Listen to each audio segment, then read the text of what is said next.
This morning, USDA announced some overnight export sales, and this time they were both corn yet again. And again, no mention of soybeans or China. This is getting to be a little concerning to some folks. So on the corn, we had a sale of 140,000 tons to unknown destinations. And then we had another batch that was, if you will, kind of a conglomeration of sales over the past week that total up to 204,000 tons to unknown destinations as well. So a pretty sizable chunk of corn sales overnight, 344,000 tons in all.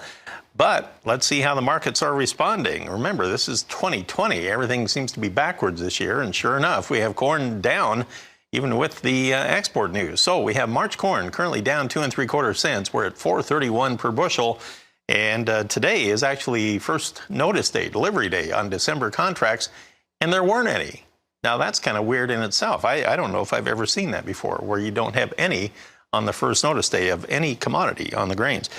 On the soybean trade here today, we now have the January contract dropping 16.5 cents from our close on Friday at 11.75 1/4 after it almost hit 12 bucks overnight. If you look at the wheat market here, a lot of pressure in this wheat complex as well. With these quotes provided by Bar Chart, you have March Chicago wheat now all the way down to 5.90. That is down 16 cents on the day from the end of last week. Kansas City wheat also under quite a bit of pressure. March down 14 3/4 at 5.50 1/2. In the spring wheat trade, you now have the March contract dropping 12 3/4 cents at 5.57 1/4. So the bearishness abounds here in the grain complex. Even the cotton market is lower. March is down 43 points at 72.81 cents per pound. Chris Swift joins us now. He's with Swift Trading based in Nashville. And let's take a look at this market from your perspective there. Chris, on the feed grains, all kinds of pressure here today to get things started, but it's the end of the month. How big of a factor do you think that is? I think the end of the month probably doesn't have a whole lot to do to it. At the end of the year, you're getting a lot of sales that will be made for the end of the year, but probably more than anything, we noticed some weather coming into South America, probably dampening the beans.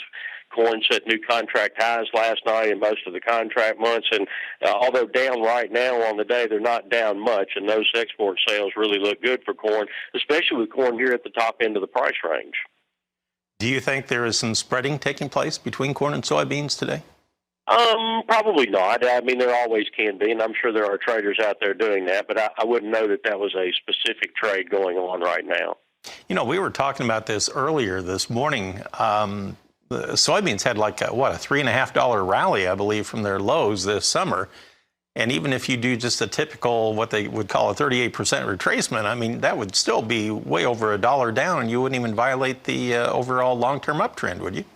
No, you wouldn't, and beans still holding up here at the very tip top. I see them down 15, 16 on the day right now, but still in all, they're very much closer to the top than they are anywhere of the corrections that we've seen over the last several days. And that stagnation point up here at the top, and what we really don't know is we've heard rumors of China wanting to cancel some grain purchases that they made earlier, maybe see what it looks like in the new year, but we honestly don't know what their needs are, and they could come in at any given time and put another dollar on that market before we could even turn around.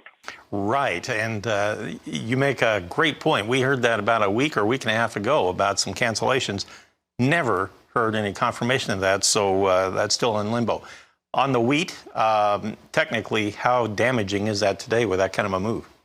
Well, really on the wheat, it's not too awful bad. It's right at the bottom end of the trading range that we've been in for almost 2 months now for the wheat market. And really right now with wheat kind of in its dormancy stage, we're looking to see if there's going to bring any kind of moisture into the Midwest for the wheat. And we didn't really see much. And I did see Friday's Palmer Drought Index, and it looks bad. I mean, we're still not having any kind of relief whatsoever in those big drought areas. So wheat is just kind of sitting here holding its own right now, I think. Okay, well, Chris, we'll come back and open up, or take another look, rather, at our livestock trade here on a Monday. We're talking with Chris Swift. We'll examine our cattle and hog market activity next. Well, you know, the cattle market, with one eye on what's going on with the grain markets kind of falling apart today, the cattle market has been under pressure, too. And on the live cattle trade right now, December futures down 25 cents at 110.37. And February currently down 15, now down 17 cents at 113.07. Actually got as low today as 112.45 and then bounced off of that now by about 60 or 65 cents. The April contract down 12, and that's how the live cattle market is stacked up right now, so just slightly weaker.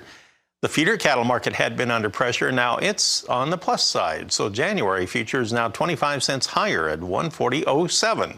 And the March contract up a dime at 139.10, while April is up 17 cents at 140.50. So the live cattle a little bit weaker, the feeder cattle market just a little bit stronger. Meanwhile, in the lean hog trade, February is now 97 higher at 66.85.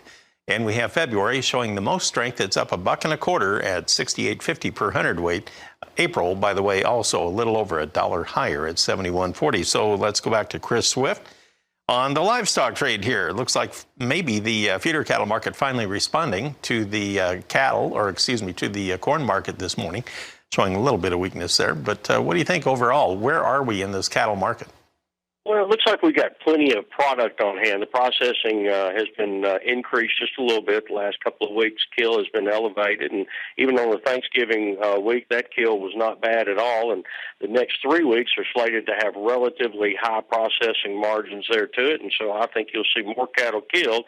We all just wonder what the consumer is going to do, as they have stockpiled up for the so-called dark winter that our CDC is looking for, and maybe we get tired of stocking up our freezers, and maybe we don't. But I tell you, it just doesn't look like much is going to happen right now.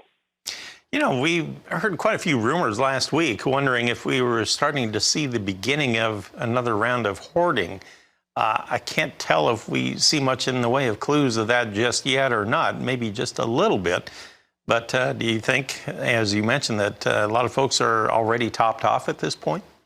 I think they could be. I heard a couple of weeks ago that there were several places that had started running a little bit low on product, but we have to remember that our distribution channels were so upset during the March, April, May time frames, and even going forward from that a lot of issues that we're seeing is still part of that distribution, not necessarily a shortage of or a glut of anything. It's just that ability or inability to get it from point A to point B. How are we running on the slaughter rates for the cattle and the hogs right now? A little elevated right now. We've seen some heavier kills than what we have in the last several weeks, especially in the cattle market, not so much in the hog market. But the hogs are a little bit interesting while the futures are still going against what the index is. The index still drifting lower, now at 67.15 down 23. And now the futures market have now turned into a negative basis. We have several of the futures markets now trading above what the index is. So it's going to be interesting to see how these all pan out. That it is. Well, thanks for the help this morning. Good to talk with you, Chris. Chris Swift of Swift Trading Incorporated. He is based here in Nashville. Janet, I will turn it back to you. All right. Thank you.